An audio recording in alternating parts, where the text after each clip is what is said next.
राधे राधे आप सभी को हमारे चैनल कुसुम के गौरी गोपाल में आप सभी का स्वागत है। आज है दिन गुरुवार। गुरुवार के दिन बृहस्पति भगवान की पूजा करने से जीवन के समस्त संकट जो है दूर हो जाते हैं। आने वाली तमाम मुसीबतें, बाधाएं, कुंडली में गुरु ग्रह का जो है असंतुष्ट रहना, कुपित रहना, सारी समस्याएं जो है गुरुवार के पूजन से, व्रत से दूर हो जाती हैं।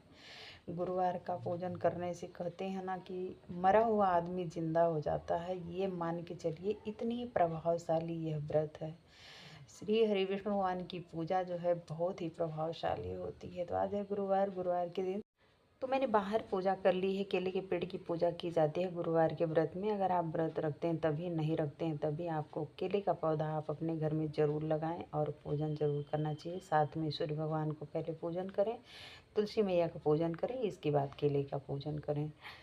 तो सभी भगवान को मैंने स्नान वगैरह करवा दिया है, धूप दीप दिखाई। इसके बाद अपने कान्हा जी को थोड़ी सी मैं लेट में करती हूँ पूजा, क्योंकि आज गुरुवार है तो विष्णु भगवान की पूजा करनी है। साथ में इनको भी बैठाती हूँ, तो इसलिए अभी इनको जो है उठा रही हूँ। हल्का सा गुनगुना पानी करेंगे और इसके बाद इनको जो है स्नान करवा के तब मैं गुरुवार के पूजन करूँगी।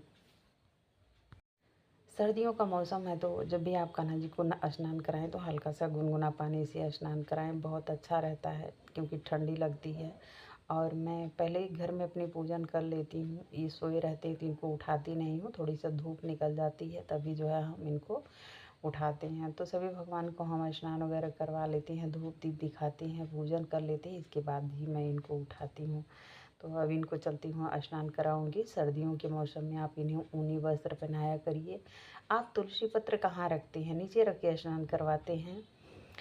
तो चलिए मैं बताती हूँ कि तुलसी पत्र कभी जो है नीचे नहीं रख के स्नान कराया जाता है। जैसे पैरों के नीचे आप रखते हैं, हाथ के यहाँ रखते हैं, इनके सर पे रखना चाहिए, तभी हम जो है तुलसी दल से स्नान करवाते हैं। कभी भी स्नान कराएं तो बिना तुलसी दल का जो है स्नान नहीं कराया जाता है।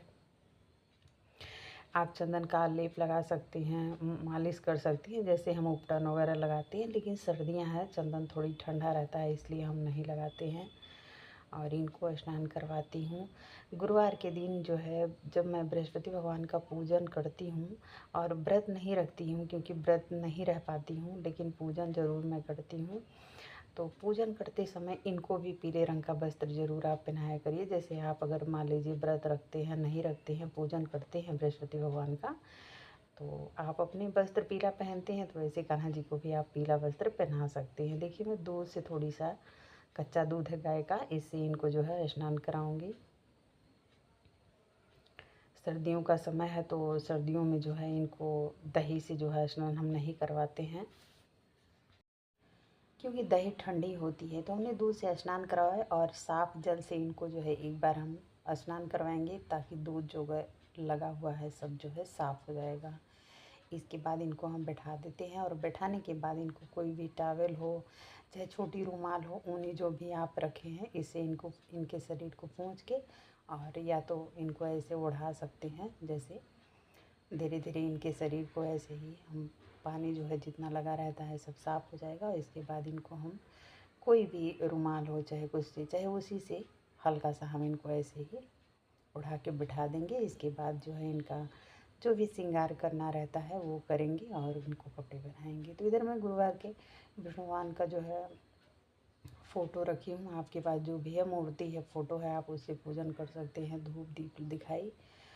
और श्री हरि विष्णु भगवान की पूजा करने से कहते हैं माता लक्ष्मी जी बेहद प्रसन्न रहती हैं। जो स्त्री अगर अपने घर में गुरुवार का पूजन करती है, विष्णु भगवान का पूजन करती है, कहते हैं जिनके बच्चों की शादी नहीं होती है, उनके घर में जो है बच्चों की शादी हो जाती है। जिनके घर में तमाम तरह की दरिद्रता रहती है, तमाम तरह की जैसे ग्रह अनुकूलित नहीं रहते हैं, तमाम तरह की कलेश रहते हैं घर में, आने वाली पीढ़ी जैसे बच्चे रहते हैं वो भी अलग तरह से रहते हैं, अनेक तरह की घर में समस्याएं रहती है। गुरु ग्रह जिसका अनुकूल नहीं रहता है, संतुष्ट नहीं रहते हैं, उनके घर में तमाम तरह की तकलीफ़ें रहती हैं। तो आप गुरुवार का व्रत ज़रूर करें। अगर व्रत नहीं करते हैं तो आप जो है पूजन ज़रूर किया करिए। आप देखिएगा, अनुमान लगाइए, यह ऐसा व्रत है, यह ऐसा पूजन है कि इसके करने से इंसान के जीवन बदल जाता है। बहुत ही बढ़िया बृहस्पति भगवान का जो है यह पूजन और व्रत है। इस व्रत को करने से समस्त संकट जो है दूर हो जाते हैं मनुष्य के। इस दिन गुरुवार के व्रत में जो है बृहस्पति भगवान का जब हम व्रत करते हैं, पूजन करते हैं, तो हमें घी का दीप जो है प्रज्वलित करना चाहिए। मान लीजिए आपके पास अगर घी का दीप नहीं है, जैसे नहीं घी है आपके पास, तो आप तिल के तेल का भी दीप जो है प्रज्वलित कर सकते हैं। तो इस तरह से दीप को आप प्रज्वलित कर लीजिए। और जल में थोड़ी सा हल्दी डाल के जो है आपको केले के पेड़ में जल देना चाहिए, धूप दीप दिखाना चाहिए। और मुनक्का मुनक्का आप देखे होंगे, मुनक्का और चने की दाल गुड़ लोटे में डाल करके एक पीला पुष्प ले लीजिए। इस तरह से आप जो है केले के पेड़ की पूजा कर सकते हैं। और जब श्री हरि विष्णु भगवान का आप पूजन करते हैं तो हल्दी का तिलक ज़रूर लगाना चाहिए। आप भगवान को भी हल्दी का तिलक लगाएं और अपने भी बृहस्पतिवार का जो व्रत की कथा रहती है उसको आपको पढ़ना चाहिए। आप व्रत रखें या ना रखें, लेकिन विधि से पूजन जरूर करना चाहिए। तो जब आप पूजन कर लेते हैं तो बृहस्पति भगवान का जो व्रत की किताब रहती है, कथा रहती है, उसको पढ़ना चाहिए और इसके बाद आप आरती करें। इस दिन गूगल की ध्वनि ज़रूर दिखानी चाहिए। वैसे सर्दियों के सीज़न में अगर हो सके तो हमें दीप को जो है थोड़ी देर ज़्यादा जलाना चाहिए। दीप जो हमारा ज़्यादा देर तक अपने घर के मंदिर में प्रज्वलित रहता है तो उसकी गर्माहट से हमारे देवी देवता को जो है ठंडी नहीं लगती है। और गूगल अगर हम लगाते हैं तो घर के मंदिर का वातावरण भी शुद्ध होता है और सकारात्मक ऊर्जा का प्रभाव भी होता है और थोड़ी सी गर्माहट रहती है। तो इस तरह से गूगल ध्वनि, आप धूप ध्वनि जो होती है ज़रूर लगाना चाहिए। अगर आपके पास नहीं कुछ है तो आप गाय के उपला ले लीजिए, उस पर थोड़ी सा घी और मीठा, थोड़ी सा शहद, लौंग डाल के भी आप प्रज्वलित कर सकते हैं, कपूर डाल के। और नहीं तो आपको मार्केट में अवेलेबल रहता है, मिल जाता है। और ये देखिए जो पुष्प रहते हैं ना, हम क्या करते हैं फेंक देते हैं। उस पुष्प को फेंकना नहीं चाहिए, उसको सुखा दीजिए, उसमें थोड़ी सा कपूर और थोड़ी सा लौंग डाल के भी आप प्रज्वलित कर सकते हैं। क्योंकि सूखा रहता तो बड़े आसानी से जो है प्रज्वलित हो जाता है। इसके भी हम गूगल धूप ध्वनि घर में बड़े आराम से दिखा सकते हैं। तो बृहस्पतिवार का पूजन जो है बहुत हमारे जीवन में लाभदायी होता है। इसको सभी को करना चाहिए। अगर कुंवारी कन्याएं करती हैं तो उन्हें सुयोग्य घर वर की प्राप्ति होती है। वहीं पे अगर महिलाएं करती हैं, शादीशुदा महिलाएं करती हैं, तो उनकी अखंड सौभाग्य की प्राप्ति होती है।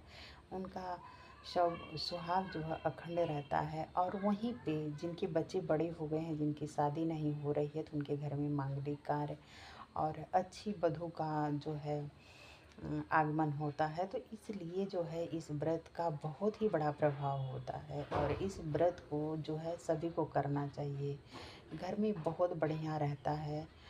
नारायण जी की बहुत असीम कृपा बनी रहती है अगर जो महिलाएं इस व्रत को करती हैं। सभी के घरों में यह व्रत होना चाहिए, करना चाहिए, बहुत ही लाभ रहता है।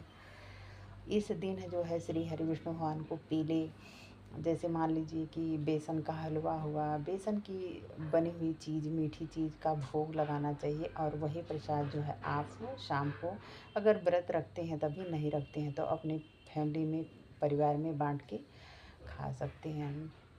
बेसन से बनी कोई भी चीज़ शाम को जो है आप भोग में भी लगा सकते हैं। इस दिन केले का बहुत बड़ा प्रभाव रहता है। केले का पूजन करना चाहिए, केला दान करना चाहिए, लेकिन केला जो है खाना नहीं चाहिए। जैसे हम अगर व्रत रखते हैं, पूजन करते हैं, तो हमें केला जो है खाना नहीं चाहिए, लेकिन हम दान कर सकते हैं। बहुत बड़ा प्रभाव रहता है। केले को हम गुड़ में मिला करके, रोटी में डाल के, केला, रोटी और गुड़ तीनों को हम रोटी में लगा के और गाय को खिलाएं तो बहुत ही पुण्य की प्राप्ति होती है। तो ये श्री हरि विष्णु भगवान का व्रत बहुत ही लाभदायी होता है जीवन में। राधे राधे। उम्मीद करते हैं कि हमारी बताई हुई छोटी सी जानकारी आप लोगों को बेहद पसंद आएगी। वीडियो पसंद आए तो हमारे चैनल को लाइक ज़रूर करें। चैनल पे नए हैं तो सब्सक्राइब करना बिल्कुल मत भूलिए। बेल आइकन के प्रेस को ज़रूर टच करें। हमारे चैनल कुसुम की गौरी गोपाल में आप सभी का स्वागत है। कैसे हैं आप लोग, कमेंट बॉक्स में ज़रूर लिखिएगा। थोड़ी सा देखिए मैं गूगल डाल देती हूँ, ताकि गूगल से ना घर का वातावरण बहुत शुद्ध हो जाता है और घर में जो है एक ऐसी खुशबू आने लगती है कि पूछिए मत। एक चीज़ का और ध्यान दीजिएगा कि जैसे आप विष्णु भगवान का पूजन कर रहे हैं तो गणेश भगवान का पूजन सर्वप्रथम होता है। तो आप चाहे तो अलग से चौकी लगा रहे हैं तो वहाँ गणेश भगवान को ज़रूर विराजमान करिए। और गणेश भगवान के भोग में जो है तुलसी दल नहीं पड़ता है और विष्णु भगवान को तुलसी दल का भोग लगता है। तो अगर आप इस चौकी पर जहाँ भी आप विष्णु भगवान का पूजन कर रहे हैं, गणेश भगवान को अगर विराजमान करके पूजन कर रहे हैं तो उनका भोग अलग लगाइएगा। मैं घर के मंदिर के बगल में ही जो है पूजन कर रही हूँ, इसलिए मैं हाथ जोड़ के गणेश भगवान का पूजन करने के बाद बृहस्पति भगवान का पूजन करती हूँ, तो हम भोग वहीं लगा देते हैं। इस चीज़ का विशेष जानकारी रहनी चाहिए कि गणेश भगवान के पूजन में तुलसी पत्र नहीं पड़ता है, तो आप उनको जो है अलग से भोग लगाएं। राधे राधे। मिलते हैं नेक्स्ट वीडियो में एक नई जानकारी के साथ।